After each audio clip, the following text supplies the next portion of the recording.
Good morning, everyone. Today we will be talking about preparing and writing your capstone project proposal. My name is Las Johansen Caluza, and I am a professor at the Normal University. Today, we'll be talking about the parts of the capstone project documents, which is on Chapter 2, Review of Related Literatures and Systems. When we say related literatures, these are informations taken from books, magazines, periodicals, books chapters, and the like related to study. What you're going to get here is to look into information that is related to your study. Okay? Go back to the context of your project, the context of your research. Try to look for technologies that you think can be adopted and can be improved, right? Look also for the gaps which that particular literature is showing, right? You have to cite it accordingly. Choose the right informations. I know there are a lot of informations in literatures found in the internet, in the libraries, for example. So what I'm saying now is to look for the right information by using these particular steps. First, right? So when you look for a literature, think of the following.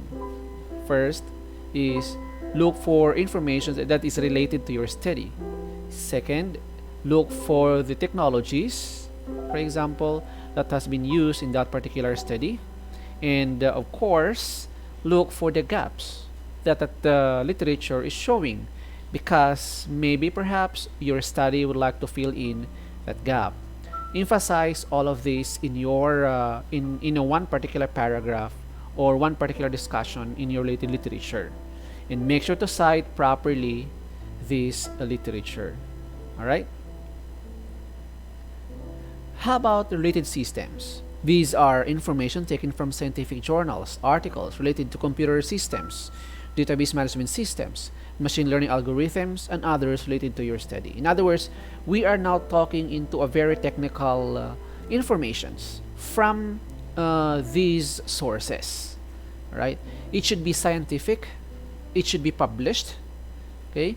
And the source of that particular journal, of that particular article, should be reputable, right? There are a lot of scientific databases in the internet, such as, for example, you can just go to the Google Scholar and search for a particular journal or articles.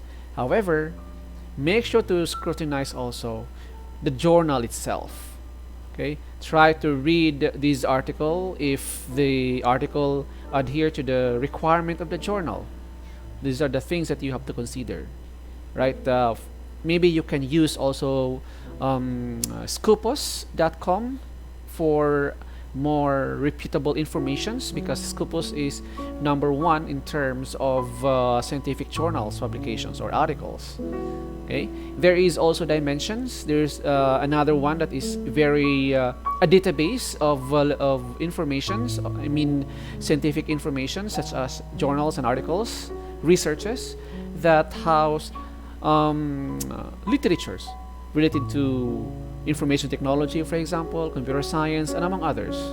There is also the Clarivate, or before they call it an ISI or Thomson Reuters, is one of the most prestigious databases around the world, where you can access literatures related to such, for example, computer systems, database management systems, machine learning algorithms, and others. So when you do that, try to look for specific scientific papers or articles that is related to your study. Okay, if you are looking for about machine learning, specifically on decision trees, just search decision trees, for example, or ID tree to be specific, or you use of J48 algorithms. So be specific as to what you are looking for in these particular databases. And so you can get, or so that these databases will be able to retrieve it from the sources related to the text or keywords that you are searching for. And so when you have it, look into emphasize the technologies that they are presenting in that particular study or scientific paper, and try to read it and understand it. And if you think it is appropriate, to adapt, to cite or to use that information, make sure to paraphrase it, right? And you must have a in-depth discussion of why you are adapting it or why you wanted to use it. Perhaps it could help you answer your statement of the problems or the gaps that you have mentioned in your introductions. So these are the things that you are going to consider when you are writing related systems. Okay, it's focused on the technical side of your paper. Okay, for chapter 3, the technical background, we have the following. We have the current system. This is written in a paragraph format, provide a detailed discussion about the current technologies used in the current processes. Discuss here the manual process of the proposal, the context of your study. Now, say for example, if you're studying about enrollment system, you discuss first how the enrollment system or process in a particular school is done. That's how you are going to present it here. It should be in a paragraph format from the first phase up to the last phase of enrollment system or process of a particular school. In other words, we are talking about the manual process. If they're using computers to process all of these things, then you have to mention it in your in this part in the current system. Okay, so don't be picky, but you have to be detailed on your discussion. Okay, next is the proposed system. This is written also in a paragraph format. Specify and provide detailed discussions about your proposed systems. The technologies to be used include the following. Okay, so we have the software, present in a tabular form, showing the name of the software, features that can be used in the project development, and the purpose of this software, right? And then you present all of the things that you think suitable for you to be able to accomplish, or meet your objectives in your study. Then we have the hardware. Also, you want to present this in a tabular, showing the name of the hardware, the features that can be used in the project development, and its purpose. The same concepts in the project in software. So be mindful also on discussing the purpose of this particular hardware that you think suitable in your study. Okay. And of course, we have the peopleware. Specify and discuss the different user types and user levels in your proposed system.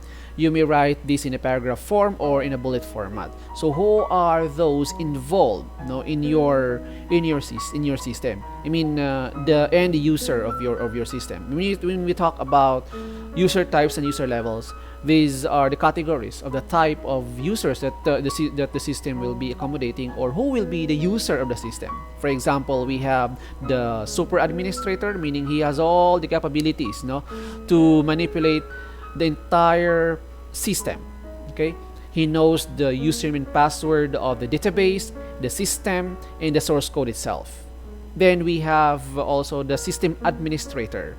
When we say about system administrator, these are the people who has the capacity to add users and maintain the systems accordingly. Okay, take note that if the system administrator is retired or cannot use or do the function, it's the super user who may take charge of doing that, because it's a super user administrator who can create, the system administrator. Then next to that are the typical users of the system. Say for example, going back to the example that I have given to you a while ago, the enrollment system. So what are the types of users here? We have the teachers, we have the program analysts, we have the cashiers, we have the registrar, then the unit chair, for example, and among others. So these are the players of the types. When we say levels, how many levels do we have in your user levels in your system, and their capabilities to do in the system? Let's say for example, in the enrollment process, The teachers or the advisors has the capability only to advise the courses or subjects that a particular students will take for this particular semester, while the unit chair has the capability of the advisor or the teacher, but at the same time has the right, also has the capability to approve the courses or subjects that were advised by the advisor, something like that. So you must categorize the user level and the type of users you have in your system. All right, so that will be all for chapters 1 and 2 in preparing and writing your capstone project proposal. Thank you very much.